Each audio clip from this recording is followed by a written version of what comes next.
place is too hot for a pickup. They won't touch us till we get over the border. Hey, Billy, give me a way out of this hole. Ariel says we are cut off. The only way out of here is that valley that leads to the east. I wouldn't wish that on a broke big dog. Not much choice. Macho, take lead.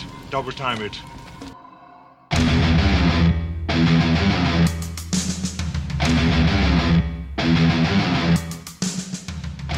Welcome to Predator Minute, the podcast that breaks down the 1987 action, sci-fi, horror, suspense classic Predator 1 minute at a time. I'm John Zabriskie. And I'm Jeff Glover. And joining us today, we have a couple of special guests from Back to the Future Minute, the Dueling Genre Podcast Network, Cornetto Trilogy, the Cornetto Minute podcast, and a whole host of other projects. We have Scott Carelli and Nick Jimenez. How are you guys? Hello. Hi. Happy to be here. All right. Thanks so much for being on the show after a few technical difficulties, which we'll totally cut out. Yes, thank you so much. Yeah, absolutely. I mean, it happens. Not to the Predator, but to everybody else. To everyone else. Yeah, he relies on technology a lot, so he really counts on Google Drive not failing him that day.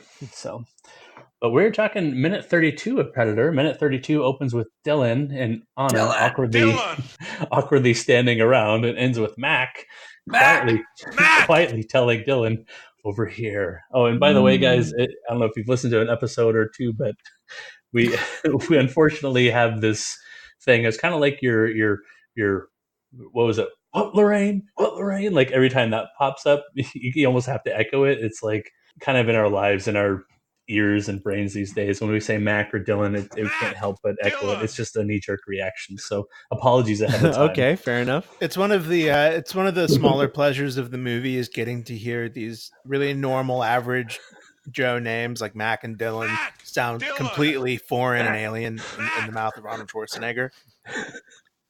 Oh. he says it like no one else can. Dylan. It's just hard choose on those names. Mac.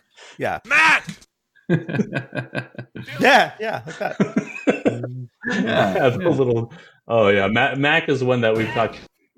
Jeff and I have talked a lot about how like we'll just be like in a store like teaching or whatever, and something will be Mac or rhyme with Mac, and we can't help but knee jerk like a little Mac yell out like Mac. Oh, sorry, so sorry, I didn't mean to. I don't know who I'm talking to right now. I fed my kids mac and cheese tonight. This is a true story. You can, where this went. Dudes looking for it's like, girls, come sit down. It's time for mac and cheese. Mac! Yeah, it's a lot of calling out of names. Yeah, Nick, you're right. But Jeff, you want to dive in? What are we seeing here in the very beginning of the minute? Yeah, well, does this again carry over from the last minute? It will always carry over.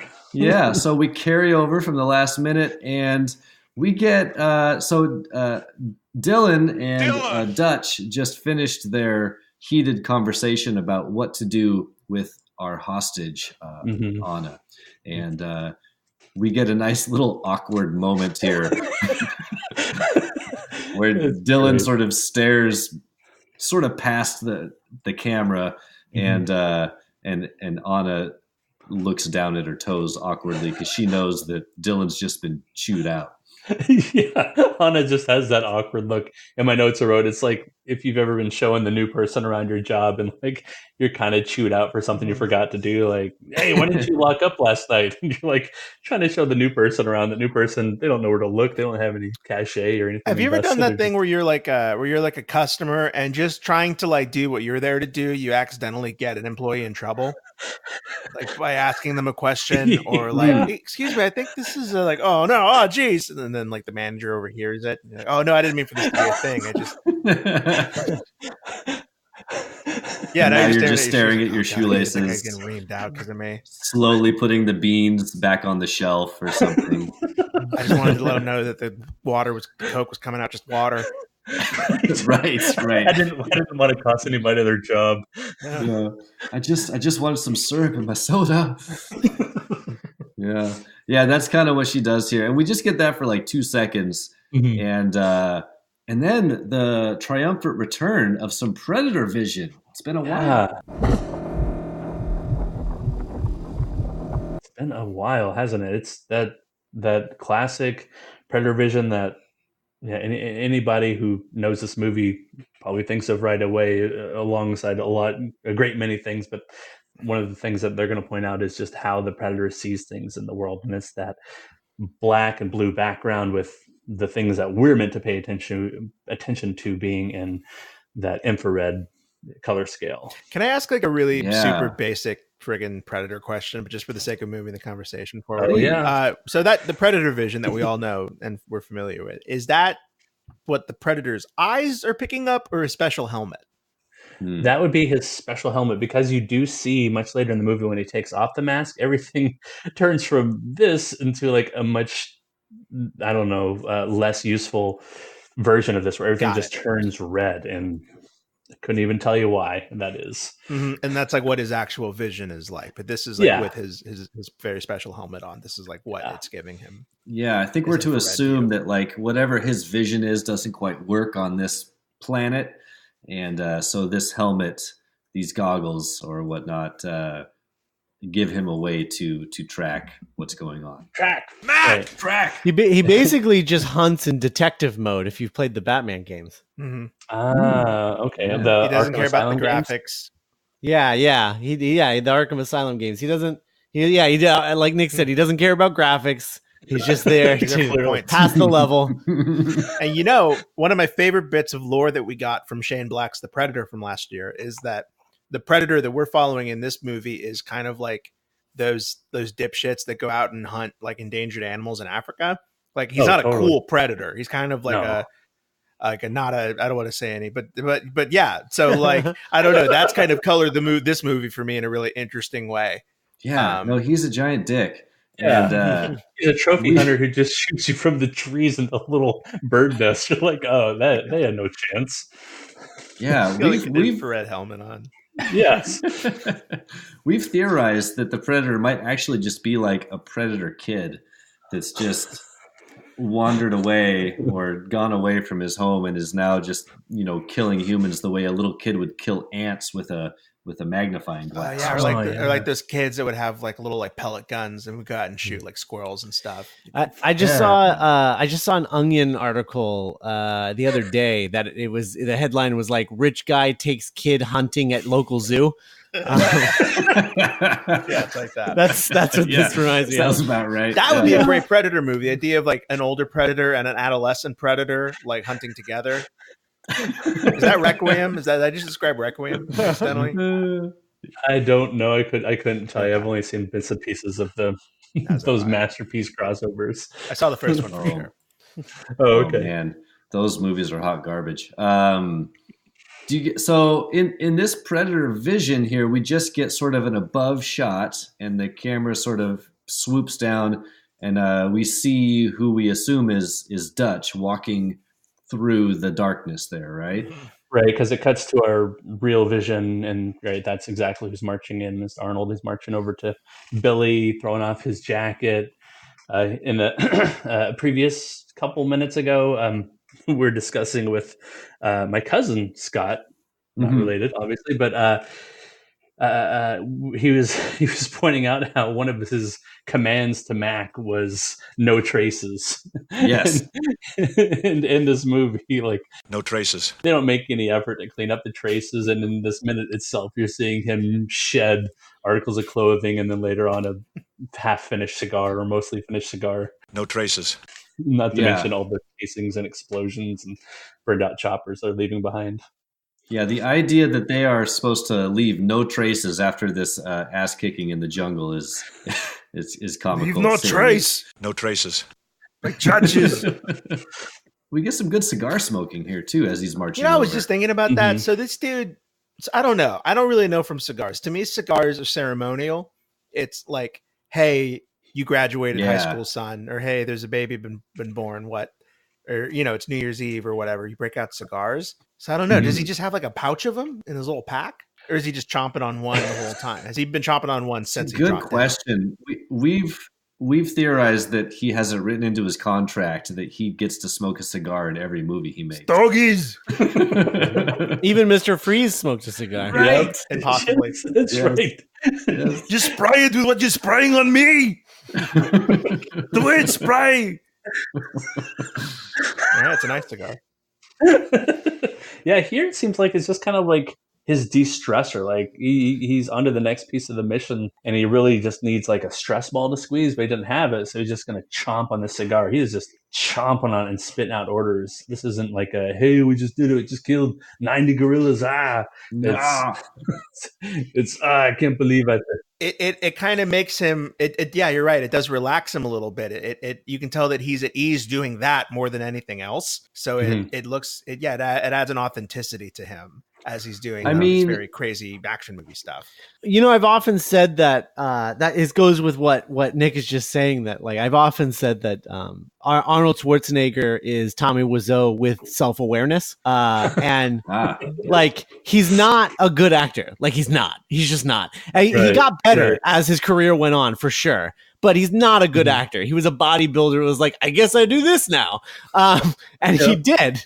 But he had the self-awareness to know what he was capable of early in his career, and then like grew. He knew what his blessings were. Right. And he knew that like, I'm not an American hero. This is stupid that I'm in this movie. But if I'm going to be in this movie, I'm going to chomp a cigar so at least I can feel American, and that'll help with my performance. Yeah.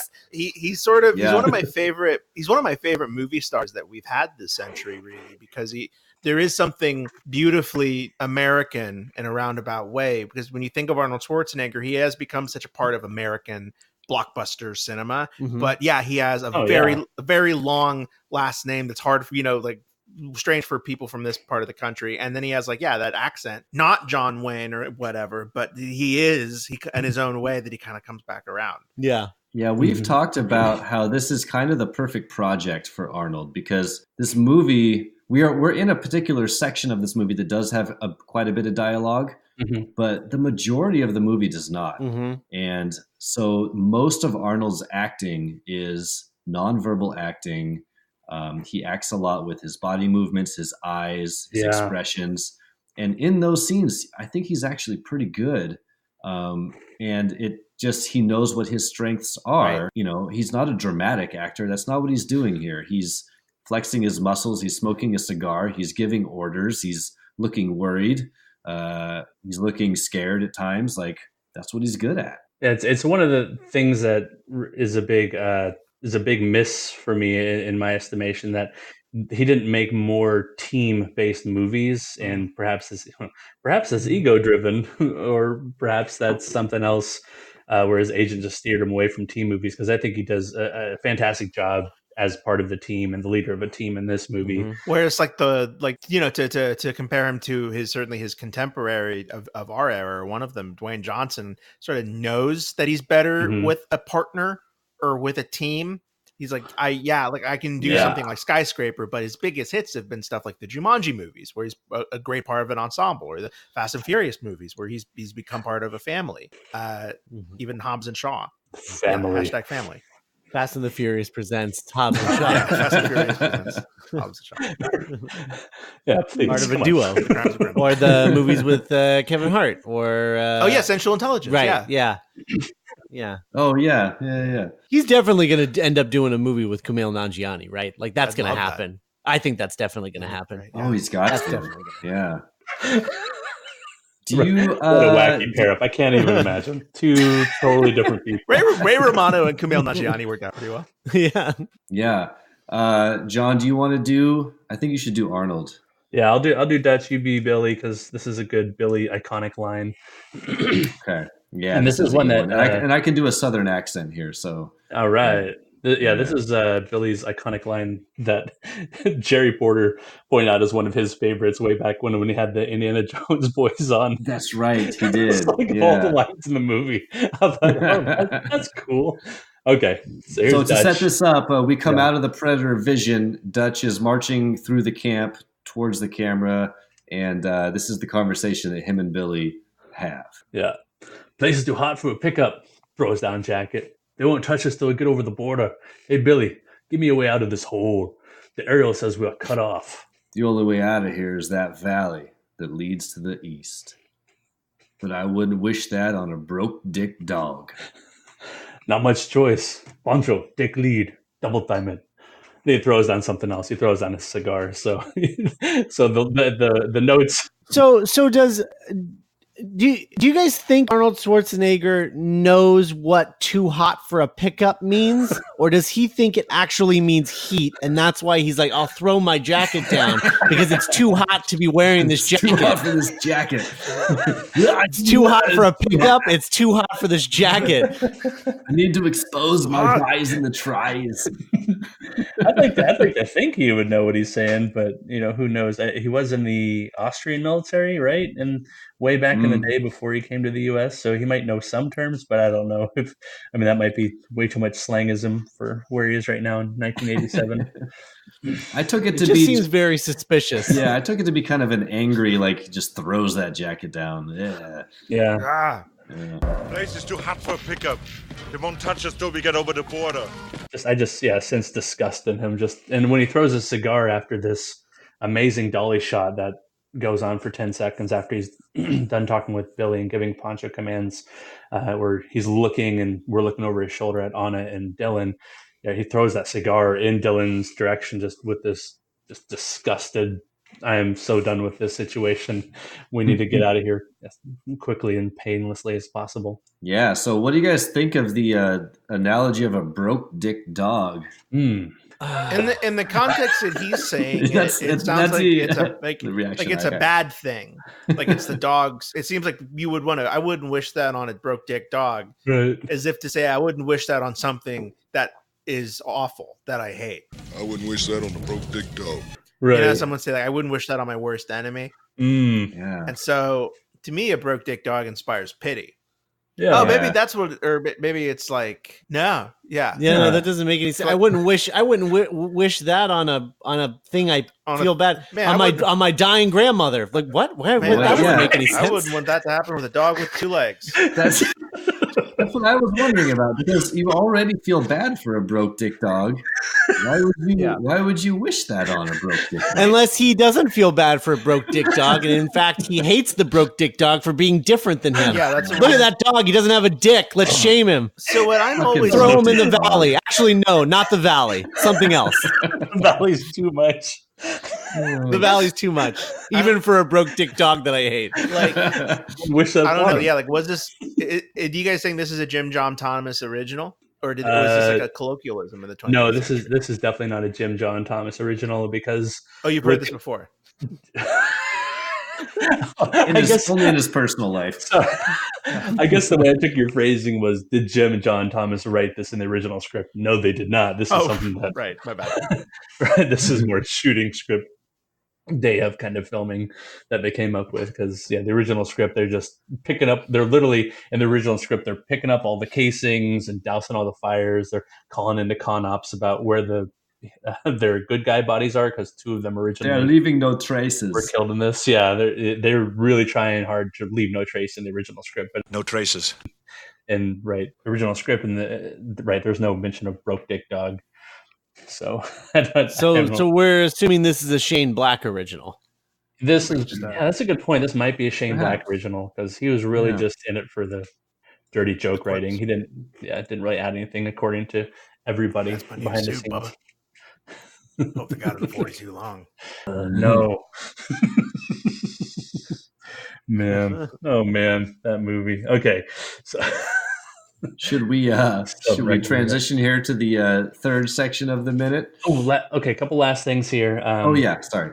John McTiernan mentions that this dolly shot that's going over, it's switching from over Billy's left shoulder to over Dutch's left shoulder. This is John McTiernan on the commentary, giving credit to the Australian cinematographer Don McAlpine, saying that Australians had a much looser style and they really loved doing these camera tricks, which I thought was really interesting, because I would think that, Hollywood, they'd be pushing the edge and pushing the envelope in terms of camera work. And here he is given Australians movie credit or filmmaking credit. Yeah. Well, once again, it does a good job of sort of establishing the geography During the guerrilla camp raid, they were jumping around so fast it was hard to keep track of where we were. And now we get John McTiernan's kind of slower boom shots, his pan shots, and you get a better sense of kind of where they are, what the guerrilla camp looks like. And I just really like how it moves along with him and it sweeps across and then joins Arnold with Billy in their conversation pretty seamlessly. McTiernan kind of doing his good work here. So yeah, then we're jumping to the third part, Jeff. Yeah, so we get Dutch throws his cigar down, and right as he does that, we switch back to Predator Vision. And so in Predator Vision, we can clearly see our 4 team members in the heat vision, and they kind of move out away from the helicopter. And the Predator Vision hangs on for a second. We get a quick close-up of Dylan pushing Anna along, and then it cuts back to normal vision, and she's not happy, is she, John? She's not happy. She's cussing and letting him know in Spanish all sorts of things that he can be doing. He gives a little bit of feedback, and he's a little bit slower speaker in Spanish, so I was able to catch his lines. I think he says something along the lines of "Es tu largo camino a su más fácil," which I don't know. It's a long way at your easiest is what I could translate best at. But if you guys have some insight into what he and she are saying to each other, this would be an awesome time to enlighten us, because I was not able to catch what they're saying to each other exactly. It's an interesting artistic choice to leave it without subtitles. Yeah. I thought about that too. Yeah, they just leave it alone and let you interpret it from context to what the movie cares so little about what the people in the other language are saying. Truly. I mean, they even argue about it later in the movie where they're like, bullshit, that's not what she said. It's like, cool. It actually kind of strains credibility that more of them don't speak Spanish. Oh, yeah. Why? Yeah. I don't know. It feels like they're down there enough in South America. Why wouldn't they be secretly helping with coups, stopping communism dead in its tracks? I'll be perfectly honest. Yeah. I haven't watched this movie a great many times in my life, and until you guys just started talking to me, talking about Spanish and South America, I assumed this was Vietnam. I'm not gonna lie. Oh, okay. No, you're not wrong, because if I'm not mistaken, where are they? Do you know what country they're in? I'm gonna let you take this, John. Okay, so if you want to debate people online about Predator, just say like, oh yeah, it for sure takes place in Central America or Guatemala or the fictitious country of Valverde, which none of that is mentioned in the movie. Except like there's a little thing I found out the other day when he throws the machete into the guy and says, stick around. Behind the guy who's stuck around, like there's like a poster, and like you can barely read out the words Valverde on the poster behind him, which I don't know if that makes it canon, but I'm going to go with it and say this is the fictitious country of Valverde, which is connected to Die Hard 2, Predator 2, and Commando, which I believe it's all mentioned in those movies. Yeah. Wait, that absolutely means that that Alien also exists in the universe of Lethal Weapon. Okay. So I think they all exist in the same universe. I think it also means that so does John McClane, which can only mean that we need John McClane versus Predator. John McClane versus Predator versus Alien, or even better, John McClane and Predator versus Alien. Yes. Yeah. Oh my gosh. John McClane and Danny. Wait, will Danny Glover play his character from Lethal Weapon and his character from Predator 2 in the same movie? Yeah. Why not? Wait, he's Murtaugh and Harrigan? We'd have two Arnold Schwarzeneggers too because of Commando. Mm-hmm. There you go. Oh shit! Yeah, I just had a Predator-gasm. That'd be amazing. Ray Don Chong during dialogue with Bruce Willis. I'll be honest. John McClane fighting a Predator would be like 100 times better than any Die Hard sequel and any Predator sequel. Yeah, for sure. Yes, I agree. I would He'd be watch so that out of his element. It would be just like the original Die Hard. But that's the only way it could be, is if he has to fight an alien whose only purpose is to murder everything. Mm-hmm. At this point, post wrestling an airplane to the ground, that's the only thing that could happen to John McClane. Kind of surfed. Yeah. All right. He followed the wave. He didn't make it go down. I like to imagine that he wrestled it to the ground. Yeah. He took it down with his hands. Yeah, well, I mean, McTiernan, he did direct both Die Hard and Predator. Yeah. There you go. So he's the only guy who could direct it then as well. He finally returned. Yeah, can you? You guys are in Hollywood, right? Can you let John McTiernan know we need this crossover? Yeah, it'd make a heck of a. And then Yeah, the cop from Die Hard, who's the dad in Family Matters, can also show up. Reginald Bill Johnson. Yes. Wow. Nice. He can finally get the hero's death that he's always deserved. Mm-hmm. Hello, boys. I'm back. Hello, boys! I'm back!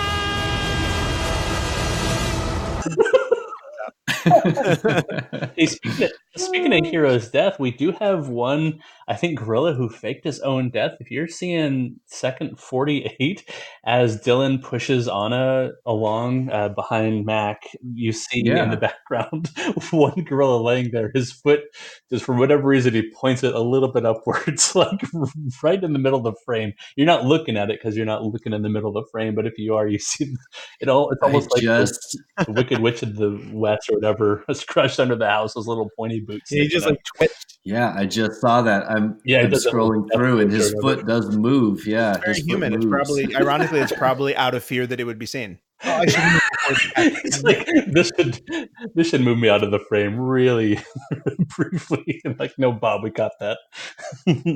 I think we should also, in this sequence, talk about the fires that we've got going on the gorilla camp. Flames still going. Someone needs to take care of this. This is becoming a safety hazard. Yeah, there is a massive fire right around second 46, and then another fire that seems to be right behind some fuel barrels. Yes. And then as they pan across Mac, who's just sitting there like a fucking boss with his gun on his knee, we get this huge palapa on fire, and no one seems to be worried about it. Yeah. Let it burn. The chopper's still on fire itself. But hey, guys, no traces. No traces. No traces. It's kind of dumb annihilation. It is dumb annihilation. You're right. Yeah, get picked off one by one, right? But it's very cerebral annihilation, whereas this is very physical. Oh yeah, you're right. Okay. Oh, it's like that dumb Starbucks, like that guy who made dumb Starbucks. Or it's like, the climax of Annihilation is they fucking have a dance off. They have like a interpretive dance off, but in this one it's like combat. Yeah, blood. Well, it's kind of a dance of the of the fists, dance of the traps. Right. Mm-hmm. I have not seen Annihilation. I need to add that to the list to see. Ooh, I have seen Annihilation. All right, it is weirdly similar to this movie, but also not in any way, shape, or form, but also kind of the same. And I guess conversely, you could also call Annihilation. It is, yes. If we were wanting to be dismissive both ways, sure, yes. All right. So, did you guys have anything else to add about this sequence here with Dylan and Anna and the burning guerrilla camp behind them before we talk about the last little shot? I mean, we both live in LA. It's not the greatest air quality in LA. We have forest fires, we have smog. But did you guys just feel at home in the scene? Yeah. Who are we to judge? Yeah, I just feel really comfortable when I look at this. I don't know. There's just black smoke pouring out into the air here behind those fuel barrels. It's just like home. There are definitely afternoons where I actually have earnestly had the thought that I feel like I'm in like a Tony Scott movie. Everything's orange. Yeah. There's F-16s flying overhead. Oh, that's the dream. Oh man. But yeah, here we're gonna have our last little line of dialogue for the minute where Mac, like you said, Jeff, sitting like a boss with his M60. He has one leg up. Dude doesn't even move, just as a statue. Doesn't move. He calls Dylan over, but he has to say Dylan twice, and he's actually giving us a really, really good new Dylan drop because I always drop in when Arnold's yelling, Dylan! Dylan! So there's Arnold, and here's what the Dylan in this minute is. It's a good little yell he's giving. It's a little high pitched. Yeah, it's almost like it's really urgent. But like when Dylan looks back at Mac, then Mac just gives a little over here. He's not yelling. He's not rushing. He's just over here, like over here. Come on, take your time. I have a little secret for you. And knowing their history of the last time they spoke, is this going to be like a continuation of that threat he made to him? Like, I'm going to bleed you real quiet, leave you here. Got that? Or is this going to be like, that was a good job of us clearing up that rebel camp, right, guys? Right. Yeah. Because earlier, several minutes ago, they had that conversation where Dylan sort of fell down that hill. Yeah. And then Mac pulls him up and reprimands him and says, if you ever give away our position again, what does he say? I'm going to... something like, I'm going to bleed you, leave you here. I'm going to bleed you. That's what he says. Yeah, I'm going to bleed you. So he gives him that threat. And so, this little conversation here, Mac is so cool and calm, and the way he says it is passive yet threatening. Yeah, like a psychopath. That's my whole take on Mac's character since minute 7 or 8 when they're on the chopper, and he's just sitting there shaving his bald head, his clean face, while everybody else is joking around. It's just who shaves in a helicopter? That is fucking psychotic. Well, going to a place he really cares about. So we get that quick conversation, and then at the very end of the minute, we cut back and have a little more Predator vision. I actually really like how this minute ends, as Max says that, and then it cuts back to Predator vision, and we get this really cool like zoom in effect that is clearly, we're supposed to assume that the Predator is kind of like zoning in on Mac as he's talking. And it's kind of a cool effect. I like that. And knowing what we know later, like there's a little graphic that shows up next to when he zoomed into Mac. Like it's almost like an Audacity track, but vertical. Exactly. You're saying, I wonder if he's recording this, and maybe he's gonna use this later. Predator's doing his own podcast. Oh no! Just an hour of silence. Shit. Technical difficulties, Predator. Poor Predator. Yeah, we're gonna leave it there, I think, and we usually talk weekly recommends after we recap the minute, where we talk about any kind of shows we've seen, movies, cool styles of clothing we're wearing, or a podcast we're listening to, maybe something we're patronizing lately. Who knows? I mean, the field is wide open. What you could be recommending. There's no limit really. So you guys are the guests though, so we're going to give you first swings at it. You know what I watched today? John Frankenheimer's Ronin.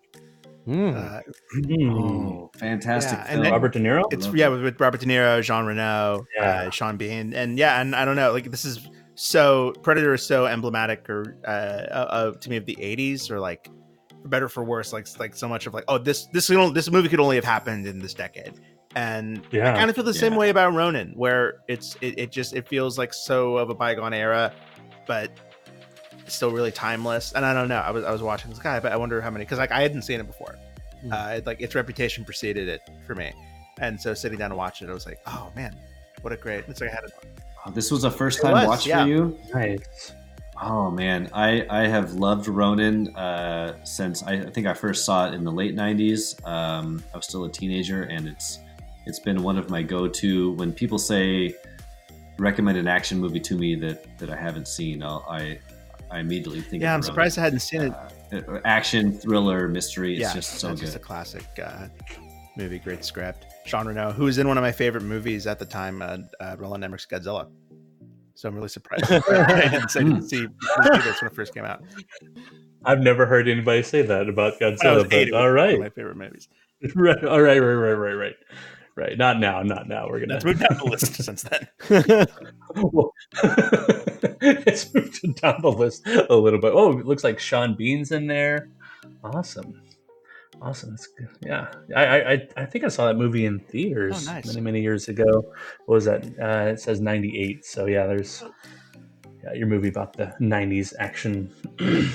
Yeah, that's back when movie studios still made like mid-tier budget, smart, like thriller action movies for adults.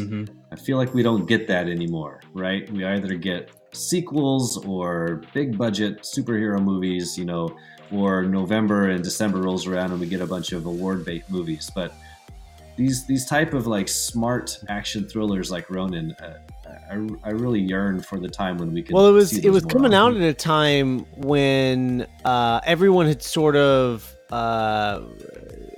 sort of like dismissed the James Bond franchise, and then it came back with a vengeance with GoldenEye. And when GoldenEye hit, it was like everyone wanted a piece of that, and so everyone was kind of making their own GoldenEye. And I feel like that's kind of what this was. It's like this and like Italian Job, like there was a few of those. And then, of course, Payback with Mel Gibson. Right, yeah. And, of course, the biggest one was Mission Impossible, which ended up becoming a franchise in its own right. But it became the thing now that everybody's copying. If you go back and watch Brian De Palma's first movie, it's kind of playing more to that vibe than what we've come to know as Mission Impossible. Right. Yeah. It is, because you have a very long setup to that movie. Like, we don't get an action sequence in Ronin until... Man, I want to say like 30 or 40 minutes in, like when they're walking towards the tunnel, and even that's not even so much of an action sequence. It's just sort of a suspenseful buildup. And then we get that peak in the center with all the different car chases and cat and mouse that's going on. Oh, don't they play a lot of chess in that movie? Do I have that wrong? What am I thinking of? You mean literal chess? Yeah, aren't they literally playing chess in some scenes, or what am I thinking? There was a lot of waiting. There was a lot of like them waiting at warehouses to hear back. Oh no! Okay, didn't they have like? Okay, no. Okay, I think what I'm thinking of. Didn't they have like little miniatures figures? Yes. Yeah, of like the Ronin, like tabletop kind of games. Oh, that's what I'm thinking. Okay, and then they're explaining, what, like you're saying, Nick, what the Ronin represents. That is a great recommend. Anyone who has not seen Ronin should check it out. It's a fantastic or recheck it out if you've already seen it. Yeah, watch it again. Homework. So, Scott, what about you? So I'll just recommend a book, actually. This is Marvel Comics: The Untold Story by Sean Howe.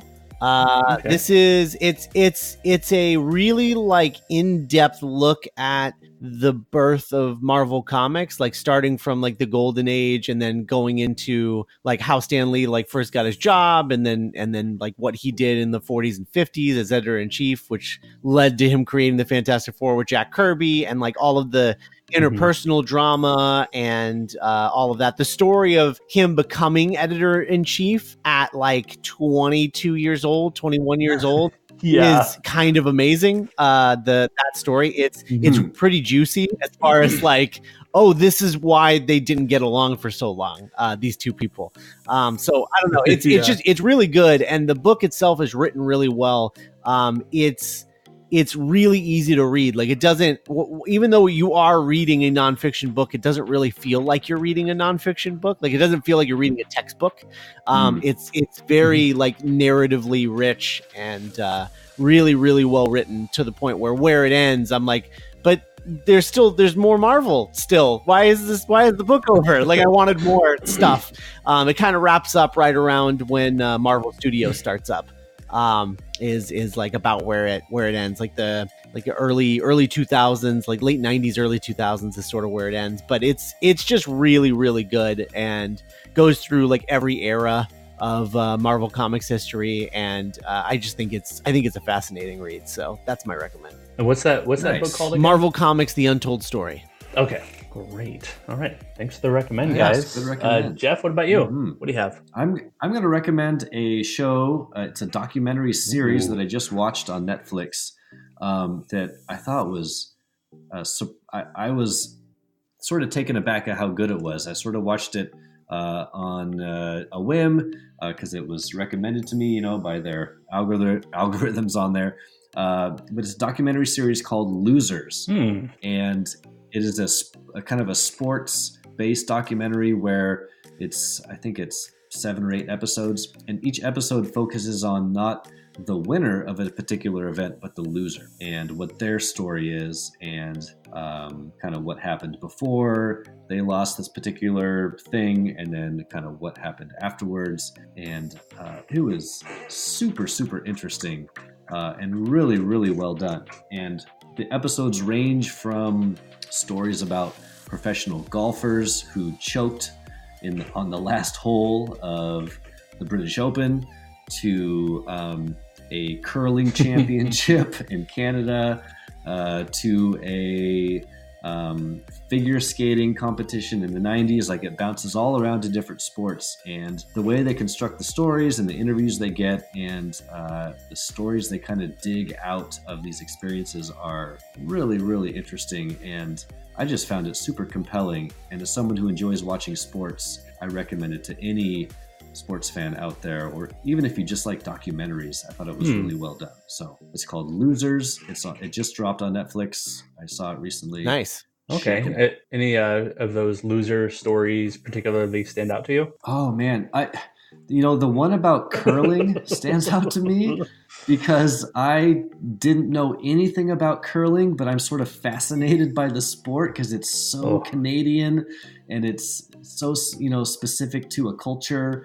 And like they were using these. A lot of the story about curling happened to a team of curlers back in the 80s, and so these guys are like drinking Labatt's and smoking cigarettes while they're curling. Like, it's like the footage was just fantastic.